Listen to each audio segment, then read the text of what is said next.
Today, in this video, we are going to talk about the Baltimore Ravens move on to the next phase of the offseason. When it came to the NFL draft, were the Baltimore Ravens being reactive? And some columnists think the Baltimore Ravens are in a vulnerable position. All that coming up. Yes!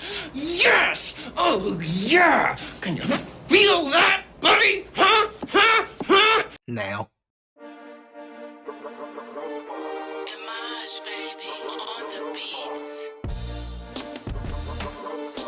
All right, it is almost here. Can you smell it? If you smell! Today, the Baltimore Ravens participate in OTAs, organized team activities. This is going to be the first time that the Baltimore Ravens as a team get on the field and run plays. Unlike the voluntary workouts, this is not about conditioning. This is about getting plays down, seeing how players mesh together. And there are a few storylines that we are going to discuss about what is going on starting today. First and foremost, we must speak about the rookies. This is the first opportunity for the rookies to play alongside the veteran players. I know that they had the rookie minicamp and they got a little bit of work done against one another, but this is the first time that these rookies are going to go up against NFL competition. This is going to be the first time that Nate Wiggins lines up against an NFL veteran and sees what he has to offer and what he needs to improve on. It is also going to be the first time that Rosengarten gets to play against some Pro Bowl defenders and see what an NFL rush is really about. Now, they are not in pads, and this is not going to be a game-like situation, but it is going to get them some experience seeing complicated defenses, seeing how complex the upper tier players play in the NFL outside of rookies a little bit nervous going into their first NFL action. So hopefully the videos come out a little bit later today and lets us see a little glimpse of what went on, how the rookies reacted, how the team is meshing, especially with all the free agent losses that the Ravens had this offseason. This is going to give us our first look at this iteration of the Baltimore Ravens. This is going to let us know a little something. Now, this isn't anything to really get a whole lot of excitement about, but it is the beginning of NFL action. This is going to lead into training camp, which is going to lead into the preseason, which is going to lead into the season. To some, it's not great news, but for me, I am so excited. I'm so excited! I just can't hide it! And outside of these rookies, this is going to give us our first look at Derrick Henry in a Baltimore Ravens uniform. The former Tennessee Titan, current Baltimore Raven, we'll get our first look at him and him running through the motions. Seeing how physically imposing he is on the field, seeing what kind of plays have been drawn up. This is going to be his first action being behind Lamar Jackson in this offensive scheme. I know a lot of people can't wait to see what the Ravens have planned, if Derrick Henry can still be the Derrick Henry of old. This is something that we're all looking forward to. Hopefully a 1,400 yard back. We may not need him to get that many carries on the regular season. We may not need him to get that many yards, but if he can alleviate Lamar Jackson from having to run the ball as much as he had in the past, anything is welcome. So hopefully today, this is the beginning of a quote unquote new era in Baltimore Ravens football, where Lamar Jackson finally has a stud running back behind him who is a threat to get the ball and take it the distance on any play. We are also going to see the evolution of the Baltimore Ravens offense in its second year. We're going to see how Lamar Jackson has mastered the playbook. Hopefully the timing gets down with his receivers. We get to see if Rashad Bateman and he can form that connection, because as of now, Rashad Bateman is our number 2 wide receiver. So just seeing how everyone gels and seeing if the playbook has been expanded, being that it is year 2 in this system. Hopefully Todd Monk can learn from last year and can implement some plays, maybe change some things to get better utilization out of Lamar Jackson and these wide receivers. Now, Lamar did pass for a career high last season, but hopefully we can get him to that 4,000 yard mark and lessen the rushing yards that he has on the season. I cannot tell you that I am more than excited. I mean, heavily excited to see what this version of the Baltimore Ravens offense is going to look like this season. And with the defense being what it is right now and us not knowing, I do believe that the Ravens are going to have to lean more offensively on this team than they will the defense, especially the early part of the season. And the Ravens had an extremely tough schedule, as you've seen in previous videos. And there are a lot of teams that we may possibly have to outscore. And the progression of Lamar, the progression of this team as a whole is going to tell us a lot as far as how this team team may pan out during the regular season, and more importantly, the playoffs.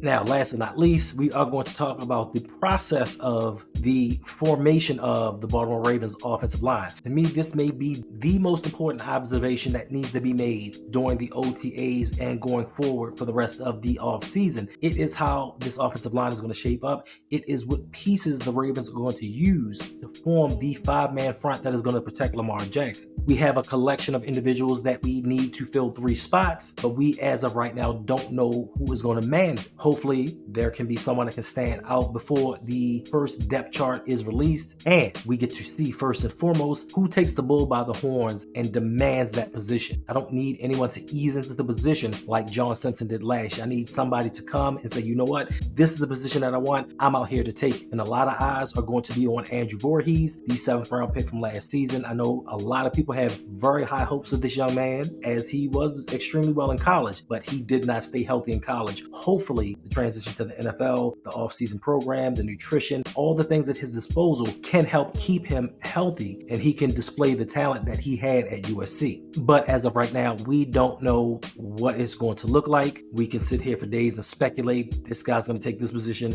this guy's going to man that position. We really don't know. But today is the first step in formulating what is to be the offensive identity of the Baltimore Ravens, to reconstruct this offensive line into what we all hope and wish that it could be. But as of right now, we don't know. Like I said, hopefully they come out with some videos. We get to see some one-on-ones. We get to see some of the structure that is going on and how some of these guys are actually playing today. But until then, we can just sit and wait. Next up, we're going to talk about one of the participants of the rookie minicamp and OTAs, the Ravens' #1 draft pick of this year in cornerback Nate Wiggins. A lot of people think that the Ravens have hit the ball out the park when it came to Nate Wiggins, and he was the best player available, so the Baltimore Ravens went out and snagged him up. And logic may have said, yes, he was the best player available, but could it have been something else? Could it have been not that he was the best player available, but the Baltimore Ravens were being reactionary to what was done earlier in the draft? Watching this offensive explosion, watching a whole load of offensive players go in the draft, especially the Kansas City Chiefs building a track team for the 2-time defending Super Bowl champions. Did the Ravens feel like, hey, if Xavier Worthy is going to be their #3, we need to bring in another cornerback that can man that position? Now, I know that they like Arthur Marlette. I think that the Ravens felt that they needed someone else that could match up a little bit better, because nowadays you have teams with #3 wide receivers that could possibly be #1s or #2s on any other team. But sometimes you need that third cornerback that can shut down that guy. Then you also look at places like the Miami Dolphins with Tyreek Hill and Jalen Waddle. They're bringing in Odell Beckham Jr. to be their third option.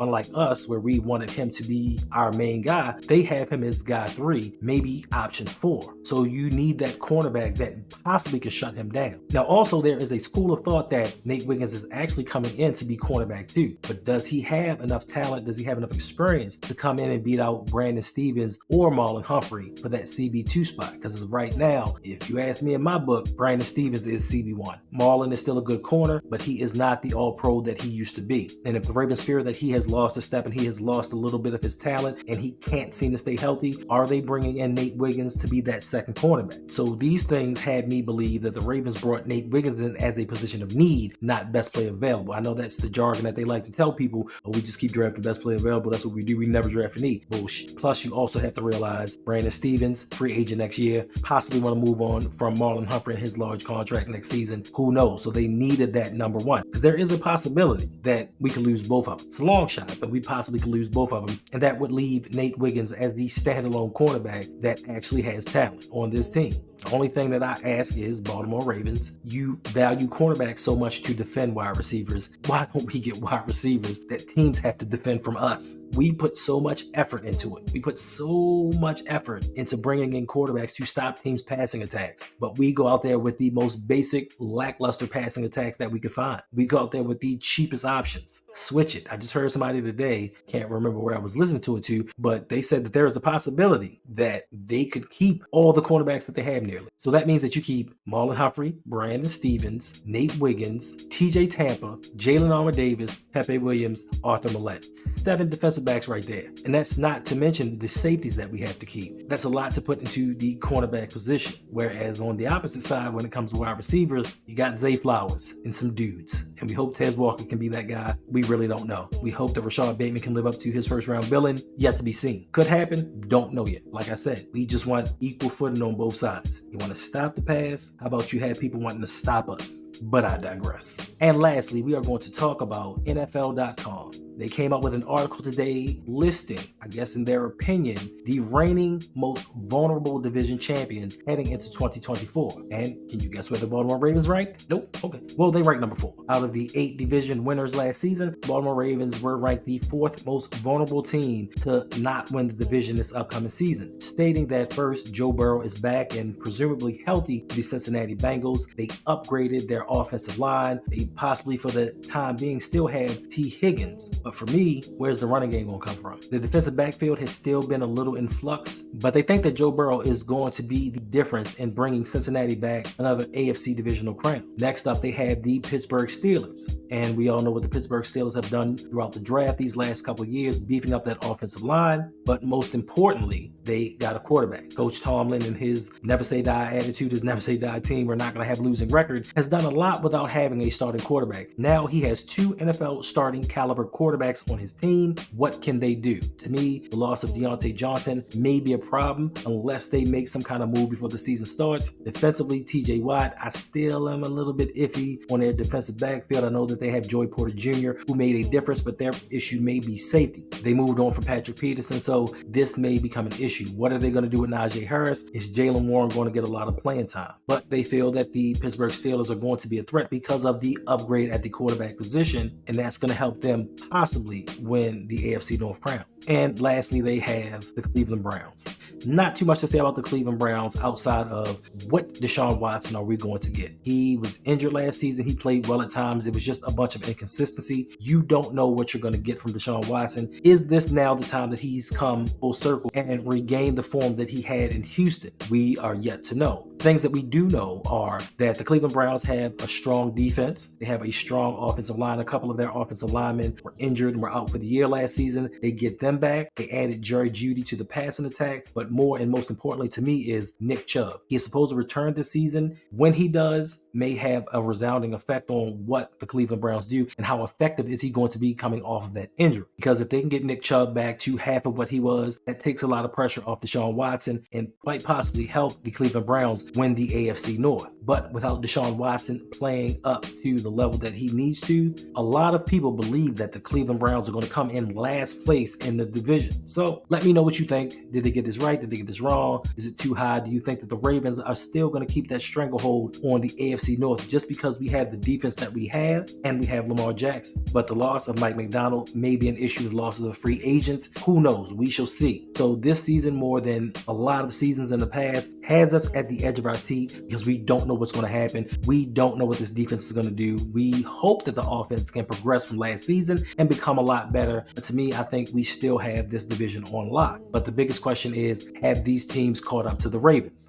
We just don't know. All right, do not forget to like and subscribe. Share this video with your friends and your loved ones. Let's help get this channel on the YouTube algorithm and grow. We have goals. We are on the way to 5,000 subscribers. I appreciate y'all for what you do, what you've done, what you're going to do in the future. And until next time, it's your boy, and I'm out.